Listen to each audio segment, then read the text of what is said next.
Now, to return to the colonial period, England had a long established militia tradition that reached back to the Great Fyrd, Fyrd, of the Anglo-Saxon period. So this goes back to the early Middle Ages. Now, this was not so much an organization as a concept. The basis of the Fyrd was the traditional obligation of every male member of society to participate in the common defense. Now, during the Elizabethan period, English military leaders observed the ongoing military revolution on the continent, the European continent, which involved the revival of the infantry in place of the heavy cavalry and the knights. And faced with the prospect of a Spanish invasion, they revamped the militia, choosing not to train every able-bodied man for war. They instead selected about 1/10 of the manpower from each shire, basically each county, and drilled these trained bands in the latest military tactics. And you're showing, here you're seeing Elizabeth trained band reenactors using pikes, basically long spears that were used in a specialized kind of way to fight with other infantry and also to fend off cavalry. Now, at Queen Elizabeth's insistence, these trained bands were drawn from the middling or better classes whenever possible, because the poorer classes continued to be conscripted for overseas expeditions. That was true. But they were considered to be of questionable reliance for home defense, because what if they used their weapons to rebel against authority? This was something that concerned Queen Elizabeth. So if she was going to use them, she wanted to use them overseas. Now, truth to tell, these Elizabethan trained bands were not well trained and would not have stood up well to Spanish invaders. But the trained band system was the model on which the colonial the militia system was based. Now, the first permanent English colony, as I've mentioned before, was in Virginia at Jamestown. And few colonists who came to America and became part of the Jamestown settlement had any military training. And so the Virginia Company, which was a company of London investors who financed the colony in hopes of making substantial profits from the colonies, sent along John Smith. You'll see him in the upper left. Now, he was an English soldier of fortune and a veteran of several European wars. And it was his job to train the colonists in terms of how to defend themselves. And then, in fact, about half of the Virginia Company's instructions to the colonists concerned security matters, where they realized that military defense was going to be of a major concern. The colonists founded Jamestown some 70 miles up a tidal estuary in Virginia that they named the James River after King James I. And in so doing, they hoped to hide themselves from the Spanish, who were no longer at war with England, but might renew hostilities with England at any time. And the first that the Jamestown settlers might learn of it would be when Spanish warships sailed up to attack them. And about the first thing that the colonists did was to construct a fortified stockade, shown here, under the supervision of John Smith. Now, they expected, with regard to the Native Americans or the indigenous peoples, they expected to pursue a policy of playing off one indigenous tribe against another, because they knew that these indigenous tribes tended to be rivals with one another, they didn't like each other. And so if you allied with one indigenous tribe against another, and back and forth and play them off against each other, you could do that to advantage. This was something that the English had done elsewhere, particularly in Panama under Sir Francis Drake sometime earlier. Unfortunately for them, they planted their colony in the midst of the Powhatan Confederation. And this chieftain Powhatan controlled Indian tribes across a vast region, foreclosing the possibility of playing tribes off against one another. And thus the Jamestown colonists fought with Native Americans almost from the outset. And by the way, notwithstanding the fact they were dealing with the Powhatan Confederation, in many respects, they started these hostilities. But so the Jamestown settlers are fighting the Native Americans almost from the outset, and at times came close to being eliminated, if not by warfare, then by starvation during an unusually harsh winter in 1610. How harsh? How close to starvation? Well, they resorted to cannibalism, some of them did. So not a great time to be in Jamestown. The hostilities with the indigenous peoples, with the Native Americans, placed Jamestown at times in a virtual state of siege. And John Smith militarized the colony. And though he left in 1609, the Virginia Company sent other soldiers to inaugurate what historians call the military regime. Now, this was characterized by ferocious military discipline. The colony was organized in a military hierarchy. Settlers could be executed for losing their muskets, for running away in battle. They could be severely punished for lesser infractions. And as the Virginia colony expanded, a system of fortified settlements was established. And this did succeed in improving the security situation. And from 1614 to 1622, the colonists enjoyed relative peace with the Indians, Native Americans, indigenous people, however you would like to refer to them. And by this time, they had begun the cultivation of tobacco, which was a profitable crop for the first time, placed the colony on a paying basis.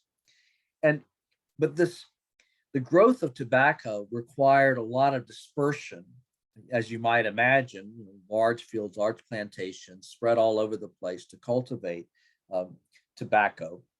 And this conflicted with the military advisability of concentration. It also encroached on Native American lands in a way that Native Americans did not appreciate. Well, these fortified settlements were virtually abandoned as the Indian threat seemed to diminish. But in March 1622, Powhatan's successor, Chief Opachancono, I'm not even going to bother to spell his name. It's in the book. It's pretty complicated. Anyway, this Chief Opachancono led a coordinated series of surprise attacks of the Powhatan Confederation against the Jamestown settlers that killed 347 people, a quarter of the English population of Jamestown. This began 10 years of warfare called the First Tidewater War.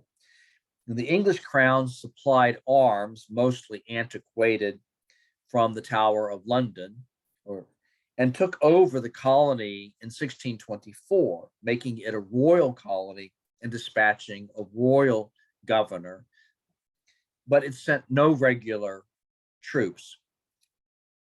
And Virginians would wind up fighting a second Tidewater War between 1644 and 1646, which largely eliminated the Indian threat. Now, a key problem during this period of chronic war was how to wage this ongoing war without disrupting the colonial economy. And the solution was a more sophisticated militia system, which began in 1624. And in its earliest form, what you had was a series of ordinances, a series of laws regulating who was not liable for military service. For every man obliged to serve on active campaign, those who remained behind would attend to his crops, as well as their own. And for some expeditions, those who stayed behind furnished active militiamen with supplies. The community was also responsible for supporting the families of militiamen killed or disabled while on duty. And each of Virginia's eight counties at the time had its own administrative company, which supervised the selection of the colonists who would fight and also oversaw this system of militia service. Along the upper James River, train bands, Virginia train bands, virtually identical to the later Minutemen of Revolutionary War fame. These were established after 1646, and these were two groups of 50 men, each armed and trained and ready at a moment's notice to march to the sound of guns if another Native American attack began. So you have this early militia period from 1624 to 1676, and then you have a mature militia system from 1676 and after. And the break point was Bacon's Rebellion in 1676, and then bleeding over into 1677 a little bit. Now, as time went on, this militia system grew more sophisticated, but still focused on external security.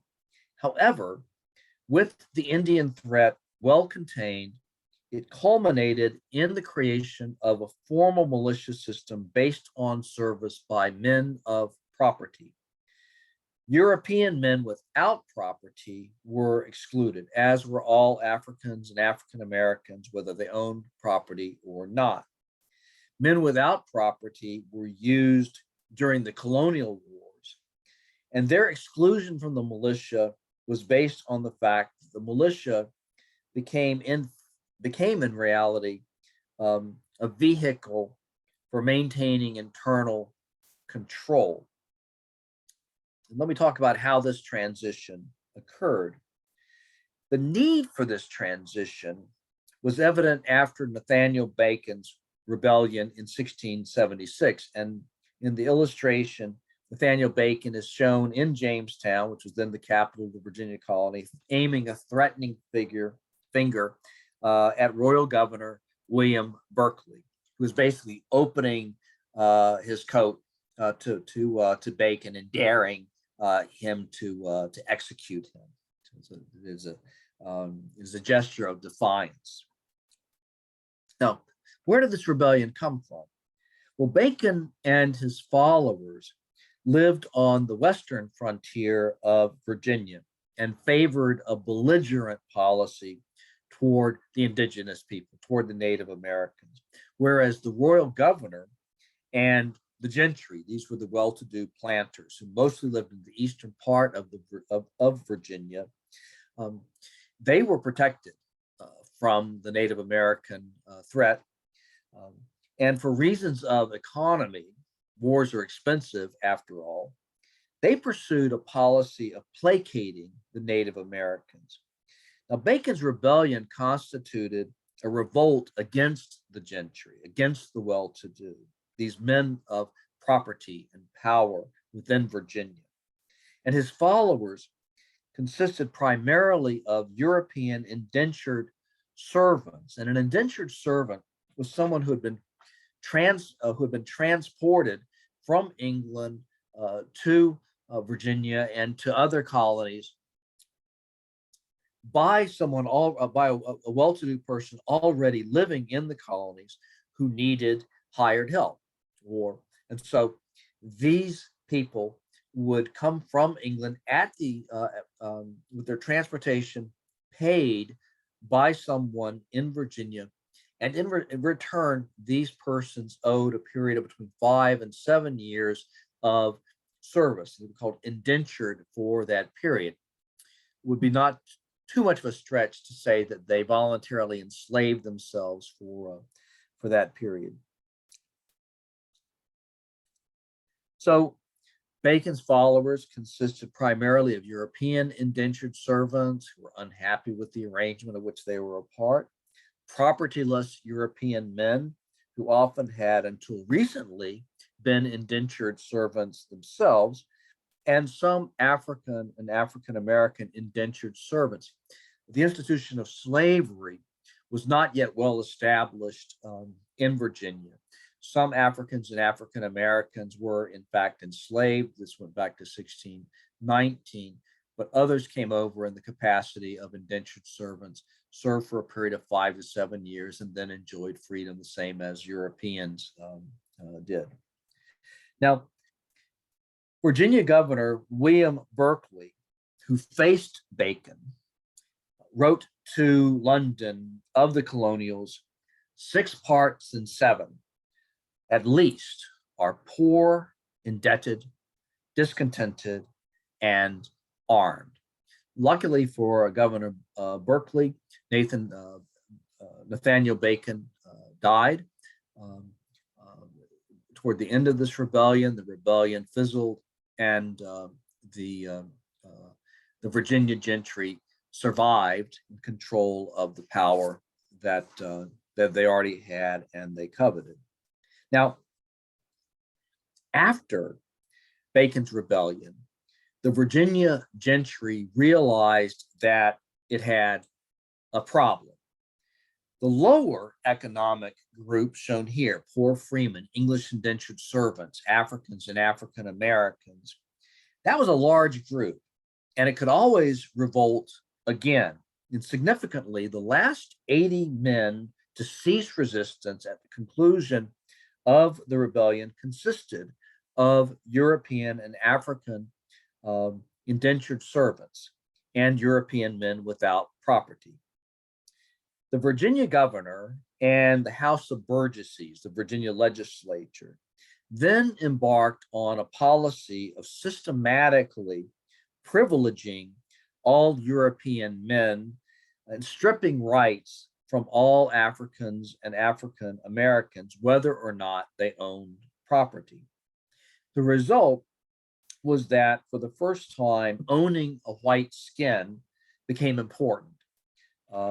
And it becomes meaningful to talk in terms of white people. Prior to this, your religion mattered, where you came from mattered, your class mattered. Owning a white skin did not matter. After Bacon's rebellion and this change, you get to a point where being white for the first time matters. And the way in which this was done was to ally white persons with the gentry by creating a system in which Euro-Americans enjoyed legal and other advantages that Africans and African Americans did not. And this marked the beginning of what is now called white privilege. That is to say, unearned advantages that whites enjoyed simply by virtue of their skin color. Now, parenthetically, I will say that the term white privilege is somewhat unfortunate. Within its original academic meaning, it was well understood. The meaning was well understood. But in common usage, once it kind of goes over to the point where laypersons, people outside of academia, are hearing about white privilege, the term implies advantages attributed to wealth and family connections, something that relatively few Americans enjoy, whether white or persons of color. So it would be nice to have another term that is less confusing and that gets the point across. And the basic point is that in American society right now, white persons enjoy advantages that persons of color do not. We don't have time to get into that here. I wish we did, because it's an important concept. We really need to move on. In the colonial context, at this point, Africans and African Americans could neither serve in the militia, they could not hold public office, they could not testify in court proceedings.